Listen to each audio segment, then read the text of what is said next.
राष्ट्रवादीच्या मतांमध्ये जर सगळ्यात मोठा फटका कुणाचा बसणार असेल तर तो वंचित बहुजन आघाडीचा होता. 2019 साली ते पाहिले. आज राष्ट्रवादी सोबत सगळ्या संघटना आहे पण वंचित बहुजन आघाडी नाही. कसं बघता याकडे? कोणी कोणाच्या पक्षासमोर जायचं आणि कोणाला पाठिंबा द्यायचा तो प्रश्न असतो. पण आम्ही प्रल्हाद कांबळे फेरीवाला हॉकर्स महासंघ संघटना अध्यक्ष आहे आणि जो आमच्या सर्व संघटना आहे त्या संघटनाने कुठंतरी बाबा नानाच्या रूपातून जे आमचे गोरगरीब फेरीवाले असतील, बांधकाम मजूर असतील, सफाई कामगार असतील आणि जे महाविकास आघाडीचे उमेदवार दिले त्यांच्या कोणती मोठी अपेक्षा नाही. ह्या सर्व आम्ही संघटना आघाडीच्या पाठिंबा देण्यासाठी आम्ही सर्व एकत्र आलो. कुठंतरी पाठीमागं तुम्ही बघितलं असं एक दिवसाचा मुख्यमंत्री बाबा एक लोकांची आशा नानाकडे लागलेली आहे. दादांच्या नेतृत्वाखाली ते नानाने जे नानाला उमेदवारी जाहीर केलेली त्या उमेदवारीच्या माध्यमातून कुठंतरी या लोकांचं चांगलं होईल एक आशा धरून नानाकडे आम्ही बघतो आणि म्हणून आम्ही सर्वांना संघटना एकत्र येऊन पाठिंबा दिलेला आहे. पाठिंबा देण्यासाठी नाना काटेंनाच का निवडलं? समोर राहुल कलाटेही होते आणि अश्विनी जगतापही होते. सगळ्यात महत्त्वाचं म्हणजे या पिंपरी चिंचवड मतदारसंघामध्ये महत्त्वाचे 2 प्रश्न आहेत ज्या चिंचवडमध्ये, जो की प्राधिकरणातील अनधिकृत बांधकामाचा, ज्या खरंच म्हणजे लक्ष्मण भाऊंनी ज्या प्रश्नाचे राजकारण करत ते आमदार झाले होते त्यावेळेस, परंतु तो प्रश्न आत्तापर्यंत आजपर्यंत सोडला गेलेला नाही, भाजपकडनं सोडवला गेलेला नाही. प्रत्येक वेळेस आश्वासनं दिली गेली.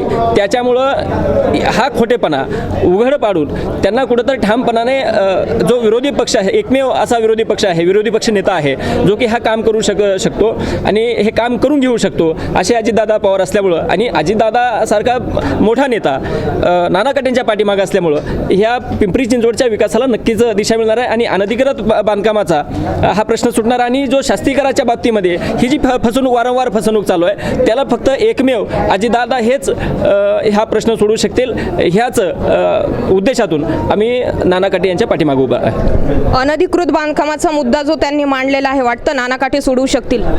100% सोडवू शकतील. कारण का अजितदादांच्या नेतृत्वाखाली या शहरामध्ये जो विकास झालेला आहे, अजितदादांचा शब्द हा एकदा दिला की दिला असतो. खोटं न बोलणं हे राष्ट्रवादी काँग्रेस पार्टीचं काम नाही. भाजप हे खोटं बोलून सत्तेत येतं, रेटून बोलतं, खोटं बोलतं आणि सत्तेमध्ये आल्यानंतर काही करत नाही. प्रचंड प्रमाणामध्ये भ्रष्टाचार करते. महापालिका त्यांच्या ताब्यात गेल्यानंतर महापालिकेच्या इतिहासामध्ये कधी नव्हे तो स्टँडिंग कमिटीचा चेअरमन पैसे खाताना पकडला. ही या शहराच्या बाबतीतली अतिशय दुर्दैवी बाब आहे ना.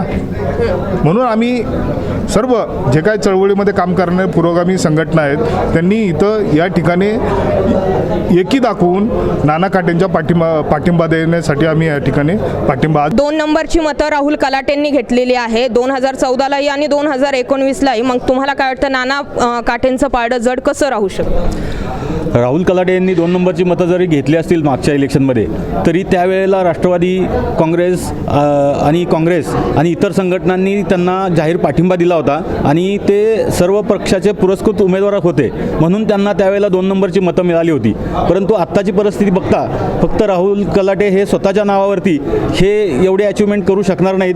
कारण इथं पक्षाला मानणारा वर्ग जो आहे तो खूप मोठ्या प्रमाणात आहेत आणि त्याबरोबर हे तळागाळातल्या ज्या संघटना आहेत, आज ज्या सगळ्या 40 संघटना आलेल्या आहेत, ह्या संघटना प्रत्येक माणसाच्या जीवाला जीव देणारे आहेत, त्यांचे प्रश्न सोडवणारे आहेत आणि ह्या संघटना ज्या पक्षाला पाठिंबा देतील तोच उमेदवार नक्की निवडून येईल असं मला वाटतं. काटेंनाच का निवडलं? मी लालासाहेब गायकवाड, अखिल भारतीय गरिबी निर्मूलन समिती.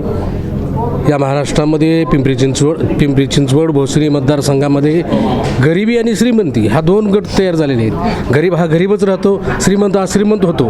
आंतरराष्ट्रीय स्तरावर काल परवा एक अहवाल जाहीर करण्यात आला आणि त्या अहवालामध्ये असं सांगितलं की ऑक्सफाम म्हणून एक आंतरराष्ट्रीय संस्था आहे आणि त्या संस्थेमध्ये असं सांगितलं की 40% संपत्ती ही 1% श्रीमंताकडे आहे आणि 3% संपत्ती ही 50% गरिबाकडे आहे. मग ही आर्थिक विषमता ही संपली पाहिजे.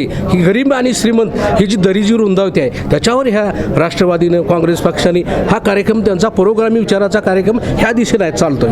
परंतु आता जे सरकार ऑलरेडी चालू आहे परंतु गरिबाकडे दुर्लक्ष करते. गरीब हा मोठा झाला पाहिजे, गरीब हा श्रीमंत झाला पाहिजे, गरिबाची आर्थिक परिस्थिती सुधारली पाहिजे. त्याच्यासाठी तो त्यांच्याकडे कुठलाही अजेंडा नाही, त्याच्याकडे कुठलाही कार्यक्रम नाही आणि म्हणून आम्ही अखिल भारतीय गरिबी निर्मूलन समिती माननीय नाना काटे साहेबांना बी आम्ही ही विनंती केली. पिंपरी चिंचवड मतदारसंघामध्ये कामगार वर्ग आहे, गरीब वर्ग आहे, अनेक लोक भाड्याने राहतात, वस्तीमध्ये राहतात, त्यांचं हातावरलं पोट आहे आणि मग त्या हातावरल्या पोटाला कुठंतरी ती माणसं श्रीमंत झाली पाहिजे आणि त्याच्यासाठी तुम्ही पुढलं 5 वर्षाचं असेल 1 वर्षाचं असेल ती योगदान तुम्ही द्यावं ही आम्ही नानाला विनंती केलेली आहे. आणि ह्या गरिबाविषयी तुम्ही आवाज विधानसभेमध्ये मुंबईमध्ये मांडा आणि गरिबाला न्याय मिळवून द्या. चिंचवडमध्ये 3 टर्म लक्ष्मण भाऊ जगताप आमदार राहिलेले आहेत. आता लक्ष्मण भाऊ जगताप नसले तरी अश्विनी जगताप रिंगणात आहेत, राहुल कलाटे हे आहेत. नाना काटेंचा विजय किती टक्के वाटतं की होऊ शकतो आणि कोणत्या जमेच्या बाजू आहेत की ज्या नाना काटेंच्या बाजूने पारडं झुकवतील?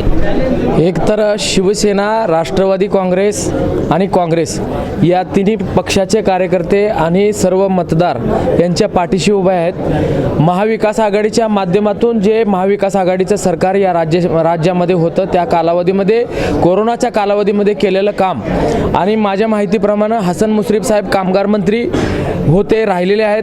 त्यांच्या कालावधीमध्ये आदरणीय जयंतराव पाटील साहेब असतील, अजितदादा असतील यांचा महाराष्ट्र राज्याचा नेतृत्व आणि 7 वेळा राज्याचा अर्थसंकल्प मांडणारे जयंतराव पाटील साहेब या सर्व जमेच्या बाबू आहेत.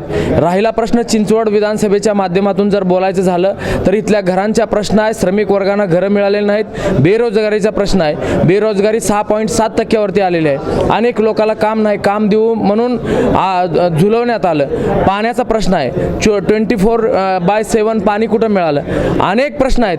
तुम्हाला सांगतो 15 जुलै 2015 रोजी पंतप्रधान आवास योजना जाहीर केली. आता कुठं शहरातील नागरिकांच्या आमच्या डोक्यावरती घराचं छत नाही, बेरोजगारी आहे, फक्त बेरोजगाराचे मेळावे घेतले जातात, वारंवार फक्त घोषणा केली जाते. बाबासाहेब आंबेडकरांचा स्मारक असेल, शिवछत्रपती स्मारक असेल, मोदी साहेब वारंवार येतात आणि ट्रेनचं उद्घाटन कर, बुलेटचं ट्रेनचं उद्घाटन कर आणि स्मारकाचे फक्त नारळ फोडायचं, विकास मात्र कुठलाच होत नाही, स्मारकाचं काम कुठलंही होत नाही. आणि या शहरातल्या श्रमिकांच्या नागरिकांचे अनेक प्रश्न आहेत जे महाविकास आघाडीने राष्ट्रवादी काँग्रेस पक्षांनी सोडवलेले आहेत.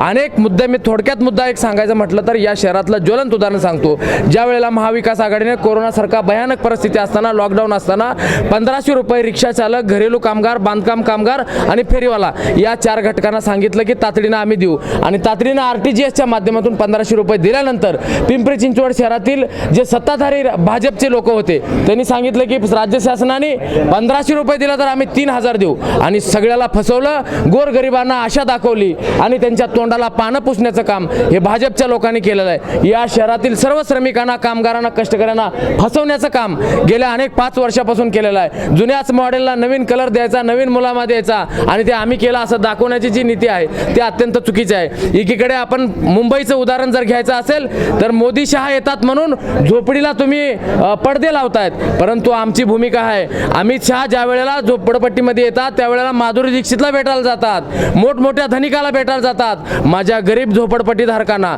धारावीच्या झोपडपट्टीतल्या श्रमिकांचं, कामगारांचं, जे लेदर कामगार आहेत आमचे, त्यांच्या प्रश्न काय, त्यांच्या भावना काय तुम्ही जाणून घेतलं पाहिजे. फक्त विकास विकास म्हणून अदानी अंबानीचा विकास करून या देशातल्या नागरिकांचं कल्याण होत नाही. ते कल्याण व्हावं ते चिंचवड विधानसभेने, जसं आपण पाहिलेलं आहात की पदवीधर मतदारसंघ असेल, शिक्षक मतदारसंघ असेल, त्यावेळेला महाराष्ट्रातल्या सुजाण जनतेने या भाजप आणि शिंदे फडणवीस सरकारला जागा दाखवलेले. तसंच पुढच्या कालावधीमध्ये कसबा आणि चिंचवड विधानसभेमध्ये महाविकास आघाडीचा विजय होईल. तो ह्याच्यासाठी विकासाच्या मुद्द्यावरती हे राजकारण होईल आणि विकासाच्या मुद्द्यावरती सर्वसामान्य जनता महाविकास आघाडीच्या पाठीमागे नक्की उभी राहील.